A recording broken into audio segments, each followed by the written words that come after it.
Hi. NVR hardware setup. That setup obviously is good for any NVR. You connect your Ethernet cable from your switch to the back of your NVR. It will go into the single Ethernet port if you have NVR with the PoE switch or single network port NVR, and we'll explain that later also,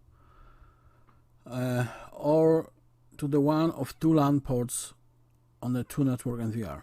Manual which tell you to which, because one LAN port is for the cameras and the second is the one for the office network.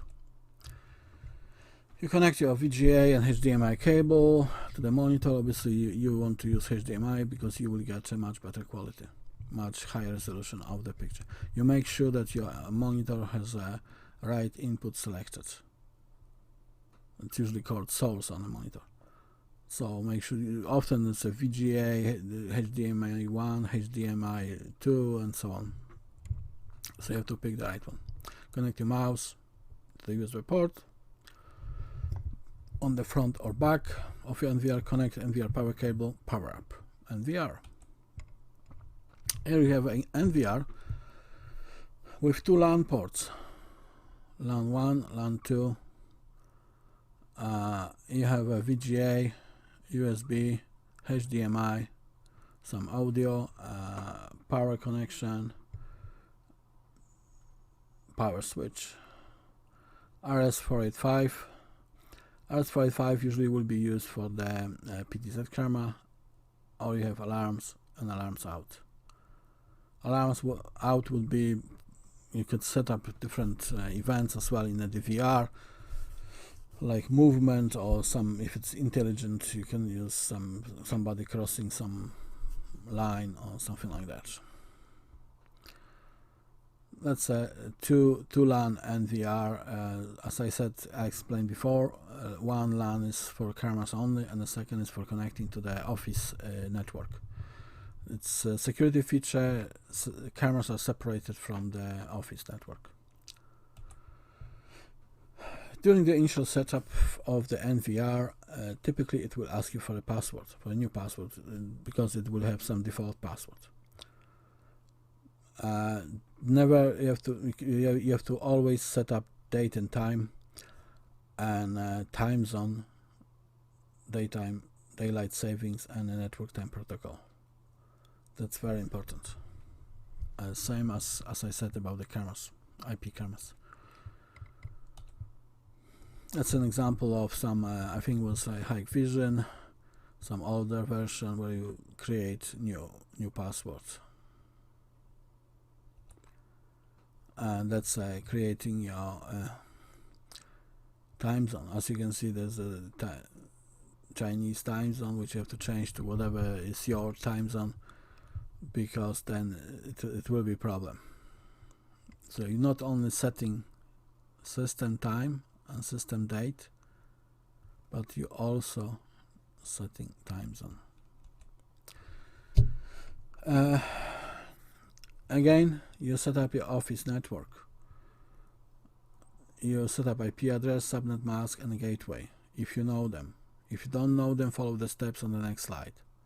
In most cases, your NVR will have all the ports already set. I mean the IP TCP ports. Do not change them at this stage, unless you know what you're doing. There's your network setting, and you can see there's your DHCP. So as I explained before, and I can explain again, probably it's on the next one. Yeah, so if you know all IP addresses already in use, just pick one that's free. If you do not know what is in use, to initially find the IP address subnet, type in ipconfig in a command prompt on your computer laptop which is already connected to the network. Run IP scanner and on your subnet and discover what IP addresses are in use and which are free. Another way to get your proper IP address is to set NVR to DHCP initially. And again, I go there back to just show you. See, so you tick in that box, And what will happen? NVR will acquire the IP address, subnet, and the default gateway. Once you've done that, you can untick it and save. The save usually will be at the end. Sometimes it's on every screen, sometimes it's at the end of the initial setup.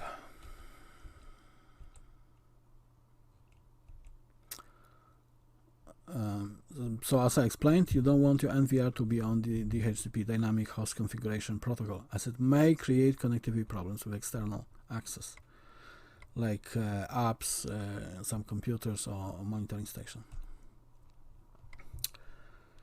Some NVRs may ask you to initialize hard drives. So for instance, it's pretty common in Hikvision. If it is not coming with Hikvision, if it's not coming with the hard drive, you have to install it. Hard drive, connect the SATA cable and connect the power cable inside the NVR for the hard drive, and then you have to power up, and it will ask you to initialize the hard drive. Just follow the steps. For instance, for IC time, it doesn't ask to initialize. And if you have NVR already with hard drives, probably will not ask you for that anyway. Most of NVRs will ask you to add cameras in the initial process. Do not do that. And you will add cameras later, because they must be programmed properly before adding. And that's important, because as you remember, we have to program IP addresses, we have to set video parameters, we have to set date, time, and time zone. So that's good few settings. It's better to do them from the laptop. You can do this from the from some tool, but from the laptop is probably the best. But anyway, tool would be on the laptop anyway. Some NVRs may ask you to set recording schedule and video quality. You can do that, unless it requires you to add cameras first. So you can skip it and do this later. Due to high capacity for hard drives, I will usually set continuous recording 24/7 in 99% of installations. Not need for motion or schedule. You must set a mainstream and a substream. Mainstream is what you're recording on hard drive, and I'll usually trying to set what customer requires, and I'm trying to use maximum what camera can give me if possible. But a lot of cases it's just 1920 by 1080, 2515 frames per second, and constant bitrate 2048 kilobits. Substream, which is for streaming, I will set much smaller than the mainstream. 7.4 by 480, 1510 frames per second, constant bitrate 1024, for instance. Obviously, you can set different things depending on the cameras you are using. I'm more or less, let's say, average what I would be setting, and for camera like 1920 by 1080. Thank you.